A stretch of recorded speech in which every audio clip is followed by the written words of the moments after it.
Assalamualaikum warahmatullahi wabarakatuh. Selamat datang di Ngobras, ngobrol asik dan santuy bersama Fakultas Dakwah. Bersama saya Iif Alfiatul Mukaromah dan saya ucapkan selamat menunaikan ibadah puasa untuk seluruh sobat Ngobras dimanapun kalian berada.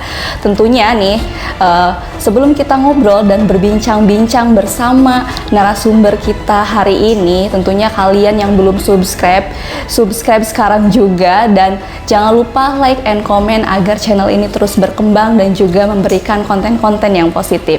Nah, pada hari ini kita memiliki sebuah tema yang sangat menarik dan akan diperbincangkan oleh narasumber kita ya, seorang tokoh dalam percintaan, yaitu Bapak Khalilur Rahma MSI. Yeah. Assalamualaikum Pak. Waalaikumsalam. Selamat datang, dan gimana nih kabarnya? Aman? Aman. Aman. Puasanya gimana? Aman. Aman ya? Oke, semoga aman. Aman ya. Oke. Nah, gimana nih Pak terkait tema kita kali ini terkait reposisi hasrat ya? Bagaimana kita memposisikan sebuah hasrat dalam konteks cinta mungkin ya, seperti itu agar menghasilkan cinta yang sempurna. Nah, ini menurut tanggapan Bapak seperti apa nih? Oke, jadi dalam dunia psikologi ya, sebelumnya saya ingin lihatin kepada teman-teman semuanya sebuah buku yang menurut saya unik. Nah, ini adalah salah satu kamus tentang perasaan dalam psikologi modern, misalnya ditulis oleh Robert Sternberg. Teorinya tentang segitiga teori mencintai itu. Jadi dalam proses mencintai itu, seseorang atau hal yang terpenting itu harus ada 3 komponen dasar, yaitu terkait tentang keintiman, terkait tentang hasrat, dan kemudian terkait tentang komitmen. Nah, dari 3 proses inilah, atau dari 3 bentuk segitiga mencintainya Sternberg ini, nanti kita akan bahas secara sekilas terkait tentang pola-pola mencintai itu kayak apa, sehingga si Sternberg itu akan menurunkan menjadi 7 model mencintai. Nah, itu apa aja nih Pak? Nah, terkait tentang 7 model mencintai itu, nanti coba kita lihat ya, dalam tradisi kita di kampus misalnya, teori yang kemudian ada di barat itu biasanya kan kemudian kita ambil menjadi sebuah riset. Iya, betul. Nah, untuk melihat apakah masyarakat kita dalam mencintai juga seperti itu dengan teori barat yang kayak begitu. Oleh karenanya nanti akan kita uji, maka tema kita hari ini adalah tentang reposisi hasrat itu. Apakah kemudian teori yang diungkapkan oleh Sternberg itu bisa kita implementasikan secara mulus dalam peradaban kita, dalam peradaban masyarakat Indonesia, di mana teori itu adalah American centris kan, dibahas di sana, dikembangkan di sana. Apakah itu kemudian kita impor di sini bisa kemudian diterapkan secara benar? Nah, itulah nanti yang akan kita bahas, untuk kemudian kita kaitkan dengan indigenous psikologi misalnya. Dalam aliran psikologi terbaru sekarang ada yang kemudian disebut dengan indigenous psikologi, untuk melihat teori-teori barat itu kadang nggak sesuai loh dengan budaya kita. Maka kemudian kita lihat seperti apa. Mungkin pengantarnya nanti kayak begitu, untuk kita kaitkan nanti misalnya tentang tradisi-tradisi kita yang aneh-aneh terkait tentang percintaan, yang itu kemudian kita lihat dalam perspektif barat kayak apa, kemudian kita kembalikan lagi dalam perspektif kita. Mungkin sekilas kayak gitu ya Mbak pengantarnya kita. Nanti seperti apanya dalam podcast yang singkat ini nanti kita akan bahas itu secara detail. Nah, karena ini terkait memposisikan sebuah hasrat ya, khususnya dalam cinta ya. Itu kadang kalau saya berbicara tentang cinta, karena ini saya juga belum menikah ya. Nah, itu gimana sih Pak untuk kayak menghasilkan sebuah cinta yang sempurna? Kemudian seperti apa saja sih pola-pola cinta atau apa ya untuk saat ini seperti itu? Iya, misalnya kalau misalnya kita lihat dalam teorinya Sternberg itu kan segitiga gitu ya. Iya, segitiga. Jadi yang paling atas itu keintiman. Keintiman. Nah, itu jadi, gimana nih kalau masalah keintiman? Jadi salah satu syarat untuk proses mencintai itu kita harus punya faktor keintiman itu kenyamanan, kedekatan, chemistry dan seterusnya dan segala macam itu di sudut yang paling atas. Kemudian di sudut yang paling kiri di sini ada gairah di situ. Jadi gairah itulah kemudian lebih ke dorongan psikologis untuk kemudian mengaktualisasikan keintiman itu. Bukan gairah yang seperti apa nih? Itu bisa physically, bisa kemudian psikologis, bisa kemudian hasrat secara naluri. Nah, bisa tiga-tiganya itu menjadi kaitan dari segitiga itu, dan segitiga yang kanan kemudian komitmen. Nah, dari tiga itulah kemudian muncul teori satu. Tidak ketiga-tiganya itu ada dalam teori, ada proses mencintai.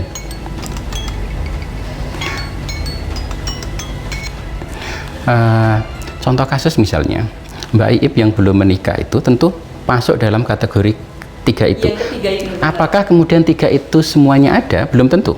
Nah, karena ada yang kemudian adanya dalam relasi cowok-cewek itu cuman ada di keintimannya saja. Keintimannya saja, kemudian ada yang kemudian cuman di gairahnya saja, ada yang kemudian di komitmennya saja. Ada yang kemudian itu jadi gabung-gabung, yang kemudian keintimannya sama gairahnya itu jadi satu pola, kemudian gairah sama komitmennya itu juga jadi satu pola lagi, kemudian komitmen sama keintiman itu jadi satu pola. Jadi ada 6 pola, dan pola yang terakhir adalah tiga-tiganya itu menyatu jadi satu, yang itu yang disebut oleh Steinberg sebagai cinta romantis itu. Saat ketiganya menyatu jadi satu. Nah, ini biasanya ya Pak, permasalahan di perempuan itu justru malah di komitmen. Komitmen biasanya kan ada yang komitmen yang kosong, juga ada yang komitmen yang memang sudah dijanjikan sesuai perencanaan tadi seperti itu. Nah, itu gimana tuh kita sebagai perempuan untuk mendeteksi ini ketika kita mempunyai pasangan supaya tidak terjadi ujungnya itu adalah komitmen yang kosong, itu gimana untuk mendeteksi hal tersebut? Dalam teori Steinberg berarti ada itu tidak mencerminkan konsep mencintai yang utuh atau disebut cinta romantis dalam perspektifnya Steinberg itu. Kemudian ada yang kemudian disebut ada dalam bahasanya itu ada yang disebut cinta bodoh, ada yang disebut dengan cinta buta, ada yang disebut dengan cinta persahabatan. Itu kalau dua-duanya kait, misalnya cinta persahabatan itu cuma ada komitmen dan keintiman. Nah, nggak ada hasrat. Kalau cinta bodoh itu biasanya cinta bodoh itu cuma ada gairah dan ada keintiman, tapi nggak ada kemudian ada gairah dan kemudian komitmen, tetapi nggak ada dalam konsep atasnya yaitu keintimannya itu. Mungkin tidak memberikan efek yang positif seperti itu. Dalam bahasa ini menjadi kurang sempurna. Menjadi kurang sempurna itu. Maka kemudian proses pernikahan di konteks ini tidak melulu pada konsep pernikahan, tetapi pada konsep mencintai itu. Nah, masalahnya kemudian begini. Orang-orang yang sudah menikah, meskipun awalnya memiliki 3 simpul teori cintanya Steinberg itu, berjalannya waktu simpul ini akan luntur jadi satu-satu. Keintiman menjadi luntur, hasrat menjadi luntur, yang ada adalah komitmen. Maka kemudian ada sebuah buku menarik itu tentang mengemas kebosanan pasca menikah misalnya. Jadi menikah tidak harus melanggengkan 3 aspek itu, karena aspek itu akan terdegradasi dalam tuntutan ekonomi, tuntutan kehidupan, tuntutan keluarga dan seterusnya. Tetapi bagaimanapun komitmen itu kemudian menjadi ujung yang harus dijaga. Maka menikah jadi kurang rasa. Nah, tapi itu yang kemudian menjadi hal yang sekarang tidak aneh gitu kan. Maka dunia dugem menjadi tetap jalan, perselingkuhan tetap berlanjut dalam peradaban manusia, dan kemudian keluarga tetap bertahan meskipun substansinya yang kemudian kurang. Nah, itu yang saya belum menikah ya Pak, dan itu ketakutan saya untuk menikah itu adalah hal itu. Kita sudah otomatis ketika kita ingin menikah itu pasti membangun sebuah komitmen, tapi kadang-kadang komitmen itu di perjalanan itu mulai meluntur. Nah, itu yang menjadi ketakutan mungkin perempuan atau mungkin saya pribadi sendiri ya untuk melangsungkan hubungan ke yang lebih tinggi lagi, contoh misalnya menikah dan segala macamnya. Itu yang saya takutkan itu adalah seperti itu di pertengahan tiba-tiba kandas dan segala macamnya. Kalau kita bicara kekalutannya Mbak Iip itu terkait tentang teorinya Spimberg, maka usahakan di awal itu tiga-tiganya itu menjadi sebuah komponen yang utuh. Jadi segitiganya itu segitiga yang sama sisi, sehingga antara hasrat, keintiman, dan komitmen itu menjadi komponen utama. Masalahnya adalah hasrat ketiga ini, hasrat, komitmen, dan keintiman itu kan tidak menjadi budaya yang kemudian kita elaborasi secara utuh. Nah, di masyarakat kita tentu nggak sesimpel itu, misalnya nggak sesimpel itu gitu loh Pak, untuk menerapkan atau mengimplementasikannya seperti itu. Contohnya Mbak Iip misalnya sudah punya calon yang sesuai dengan kriteria 3 itu, tapi masih ada tuntutan masyarakat, ada tuntutan orang tua, ada tradisi. Bahkan di tradisi budaya Jawa itu ada tradisi istilahnya kawin paksa dulu itu. Kita nggak tahu siapapun mendadak kemudian kita dipaksa menikah sama orang. Nah, itu kan dalam bahasanya Spimberg itu menjadi cinta yang nggak utuh, cinta yang kosong. Tetapi dalam budaya kita itu menjadi kepatuhan loh. Itu tidak dianggap menjadi sesuatu yang negatif, tetapi itu dianggap sebagai sesuatu yang positif karena si anak ini akan patuh pada pilihan orang tua. Tetapi dalam perspektifnya Spimberg nggak bisa, itu nggak akan mencapai bahagia karena ketika komitmennya itu nggak muncul, perspektifnya sana. Tapi belum tentu juga di masyarakat kita aman-aman saja. Mereka yang dipaksa juga, mungkin orang tua saya dulu juga begitu. Jadi tahu pulang-pulang dari sekolah SD itu nyampe rumah dinikahkan, nggak tahu sama siapa kan gitu. Nah, makanya mencintai itu menjadi proses yang tidak pernah berakhir. Menikah juga menjadi proses yang tidak semudah dibayangkan. Makanya ada sebuah kalau membangun komitmen dalam pacaran itu lebih mudah, tetapi memutuskan menikah itu menjadi susah karena di situ ada unsur kesetiaan, ada unsur pragmatis, ada unsur budaya, ada unsur tuntutan, ada unsur impian yang itu kadang nggak selesai cuman diselesaikan berdua. Nah, mungkin perlu diselesaikan dengan Tuhan di satu sisi kan gitu. Berarti seperti itu ya Pak. Dan bagaimana gitu ya caranya supaya, karena kan memang kalau misalkan untuk menerapkan ketiga-tiganya, kalau untuk hanya satu orang kan ya nggak bisa juga, berarti kan harus kedua-duanya, karena namanya ini kan sebuah perasaan dan ini dilakukan oleh dua belah pihak. Dan ketika kita misalkan salah satunya saja, itu kan nggak bisa juga seperti itu. Bisa salah satunya kita menerapkan ketiga hal itu, tapi yang pasangan kitanya itu tidak seperti itu. Nah, itu gimana? Cara untuk kita berkomunikasi dan segala macamnya itu gimana Pak? Sejak awal berarti itu tadi kalau kita masih pakai teori ini ya, kita masih pakai teori, dan teori ini tidak selamanya benar. Makanya nanti kita akan uji teori ini dalam perspektif budaya Indonesia misalnya. Apa yang dilakukan oleh Mbak Iip misalnya, keraguan-keraguan itu muncul pasti ada kasus-kasus tertentu. Iya betul, karena saya melihat di lingkungan sekitar itu banyak teman-teman saya mungkin ya kandas setengah jalan dan segala macamnya seperti itu. Itu yang jujur saya takutkan, karena setelah menikah itu ternyata cobaan rumah tangga itu sangat banyak sekali Pak. Tidak hanya misalkan ekonomi, kemudian pihak ketiga dan segala macamnya. Nah, itu yang membuat saya mampu tidak ya untuk menghadapi itu semua seperti itu. Apalagi kalau kemudian Mbak Iip baca-baca referensi terkait tentang psikologi pernikahan misalnya, atau konseling pernikahan, di mana pernikahan indah itu adalah 6 bulan pertama, karena di situ hasrat seksual dan semuanya tersalurkan. Kemudian setelah itu hasrat seksual keintiman menjadi sesuatu yang membosankan karena rutinitas. Nah, disitulah akhirnya konflik mulai muncul. Bahkan ada dalam sebuah teori 3 tahun pertama itu adalah 3 tahun uji coba untuk kemudian melanggengkan relasi perasaan itu.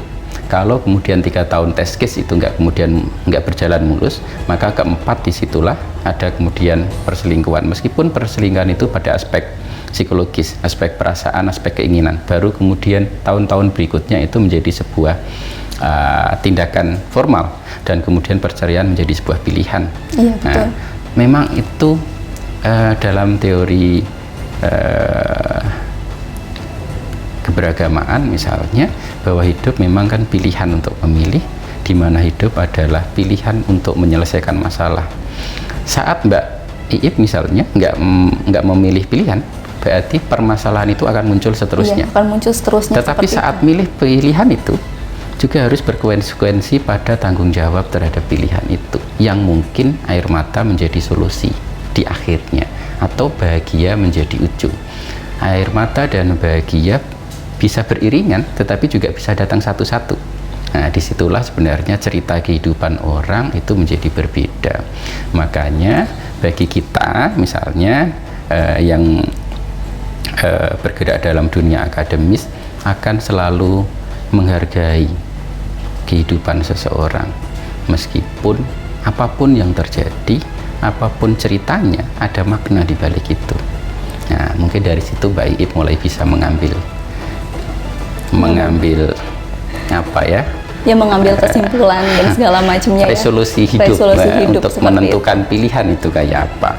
Berarti Bapak juga salah satunya, kan Bapak sudah menikah ya, seperti itu. Salah satunya berarti Bapak juga mengambil dari tadi ya, konsep dari 3 tadi untuk diimplementasikan dalam kehidupan pernikahan Bapak sendiri seperti itu. Ya, nah, tentu.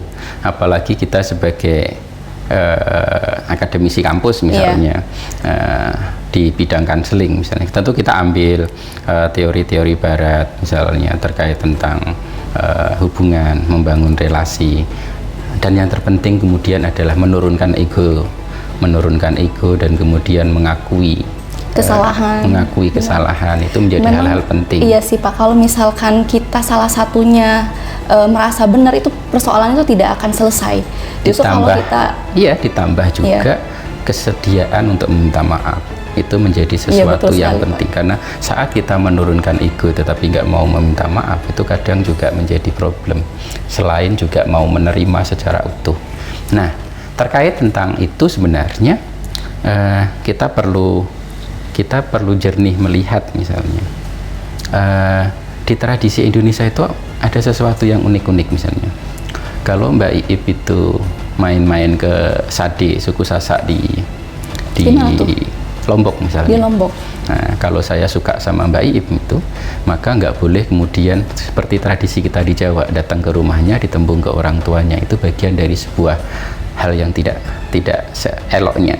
Tetapi kalau di suku sana, suku Sasak akan menjadi elok kalau kemudian Mbak Iip itu saya bentuk tim penculikan, kemudian Mbak Iip saya culik dari keluarganya, kemudian kemudian saya lapor sama ketua adat bahwa Mbak Iip sudah saya culik, maka ketua adat itu akan melaporkan ke orang tuanya untuk kemudian dinikahkan. Nah, ini nggak bisa kemudian proses mencintai dan proses menikah ala suku Sasak ini nggak bisa dilihat dalam perspektifnya Spinberg yang itu tadi. Makanya tadi awal tadi, teori ini bisa kita ambil, tetapi tidak seluruhnya bisa kemudian kita pakai. Kalau Mbak Iip nanti jalan-jalan lagi ke daerah Bawean misalnya, di daerah Madura ya, itu ada disertasi menarik ditulis oleh Jacob Frydenberg. Di sana ada yang kemudian disebut dengan kawin gantung misalnya. Kawin gantung itu adalah kawin yang sah. Jadi Mbak Iip sama cowoknya menikah sah, tetapi karena cowoknya belum punya uang banyak untuk pesta secara meriah, maka Mbak Iip nggak boleh diapa-apain sebagai istri, dan cowoknya nggak boleh melakukan interaksi seksual sebelum memenuhi pesta secara adat yang, maka si cowok itu kemudian akan merantau ke kota untuk mengumpulkan uang, kalau pulang kemudian baru melakukan pesta, baru sah secara menikah. Konsep ini juga nggak bisa dilihat dalam perspektif Spinberg itu tadi. Steinberg itu kan konsepnya datar gitu ya, konsepnya si cewek sudah mapan, si cowok mapan, keluarganya mapan, seneng, saling suka gitu kan, nggak ada sesuatu itu. Apalagi di daerah Banyumas misalnya, kita mengenal nikah sanding mayit misalnya. Nah, jadi misalnya ada A kemudian suka sama B, kemudian mereka sudah komitmen untuk saling mencintai, tetapi saat hari hanya belum tercapai, orang tua sudah meninggal, maka kemudian saat itu juga dinikahkan di samping. Nah, ini juga nggak bisa dilihat secara secara langsung dengan teori itu, bagaimana kegalauan perasaan, bagaimana itu nggak masuk dalam 3 komponen mencintai, keintiman itu ya. Jadi keintiman, hasrat, dan komitmen itu tidak kemudian serta-merta bisa kemudian mudah kita lakukan dalam budaya yang berbeda. Makanya dalam psikologi ada tadi itu yang disebut dengan indigenous psikologi. Indigenous psikologi itu mencoba melihat bahwa teori-teori barat itu enggak seharusnya kita mengimpor secara utuh, tapi kita datangkan, kemudian kita lihat, kalau perlu itu sebagai referensi saja, kemudian kita lihat tradisi budaya masyarakat kita itu dalam perspektif tradisi itu. Sebagai akademisi, otak kita coba kosongkan dari teori-teori untuk kemudian kita hadir secara kosong untuk kemudian melihat sebuah fenomena itu menjadi fenomena yang utuh. Nah, Mbak Iip yang asli daerah sini misalnya, tentu kita mengenal adanya Ronggeng Dukuh Paruk sebagai tradisi budaya. Ya, taruh. Ronggeng Dukuh Paruk ada tradisi buka kelambu. Buka kelambu. Nah, saya bukan orang Purwokerto juga sih ya Pak. Ada tradisi buka kelambu di mana itu terkait tentang keperawanannya, dan ini kemudian juga sesuatu yang kompleksitas dalam budaya yang nggak bisa dilihat secara utuh satu persatu. Makanya perlu hal yang detail, kecil-kecil, mozaik itu kita rangkai untuk kemudian memaknai hidup kita masing-masing. Teori Spemberg kita ambil untuk memperkaya kita untuk kemudian bisa berinteraksi dengan pasangan secara sehat, secara baik gitu tadi kan, demi bersama. Untuk Mbak Iip mungkin untuk membuat proposal kehidupan yang lebih baik. Oke, jadi kesimpulannya dalam teori Spemberg ini, cinta itu terdiri dari 3 komponen, segitiga utuh. Ada komitmen, ada hasrat, dan kemudian ada keintiman. Keintiman ya. Nah, cuman teori ini kemudian tidak bisa serta-merta kita terapkan. Coba kalau itu kita terapkan, Mbak Iip sudah punya 3 itu, maka sah melakukan apapun. Dalam tradisi kita nggak bisa, karena ada konsep dosa, ada konsep adat, ada konsep moral di situ. Tentu saja. Nah, 3-tiganya nggak kemudian kita bisa nikmati secara utuh tanpa kemudian peran pernikahan misalnya. Dalam teori barat mungkin itu nggak terlalu masalah, tetapi dalam teori kita itu menjadi, dalam tanda petik, menjadi keliaran baru. Nah, disitulah maka kita secara arif bisa melihat teori ini, sehingga kita sebagai orang kampus misalnya bisa menghadirkan teori-teori untuk memperkaya perspektif, tetapi tidak serta-merta kemudian perspektif itu kita tampilkan secara vulgar, tetapi perlu kita modif, perlu kita akulturasi, dan kemudian perlu kita implementasi berbasis budaya, keyakinan, dan kultur masyarakat kita. Mungkin sikap inilah yang kemudian perlu kita tanamkan bersama, kita masyarakat, mahasiswa, dalam melihat fenomena, tidak kemudian menjadi sesuatu yang secepatnya kita ambil, tetapi perlu penalaran lebih, kontemplasi lebih, untuk sedikit turun ke belakang, berpikir untuk mencari solusi terbaik. Nah, itulah Sobat Ngobras. Jadi teori cinta menurut Steinberg itu ada 3. Pertama itu adalah menyukai, ya, keintiman, kemudian gairah dan komitmen, dan tentunya untuk kita terapkan dalam budaya kita di Indonesia itu tidak bisa diambil semua ya dari segitiga tadi. Tentunya tadi perlu apa ya Pak? Perlu di-mix mungkin ya seperti itu, perlu dimodifikasi dah seperti itu. Maka sesuai tema kita reposisi. Nah, reposisi ya. Tidak 3-tiganya langsung kita implementasikan, tapi hasrat, keintiman perlu bingkai tradisi moral, agama, dan regulasi misalnya. Oke, baik, itu saja ya Pak. Terima kasih banyak sudah hadir di channel kami. Kemudian juga terima kasih kepada Sobat Ngobras yang selalu setia untuk menonton di channel Fakultas Dakwah ya. Jangan lupa setiap jam 5 sore. Kemudian jangan lupa lagi kalian like and subscribe ya, agar channel ini terus berkembang dan terus memberikan hal-hal yang positif untuk Anda semua. Sampai jumpa.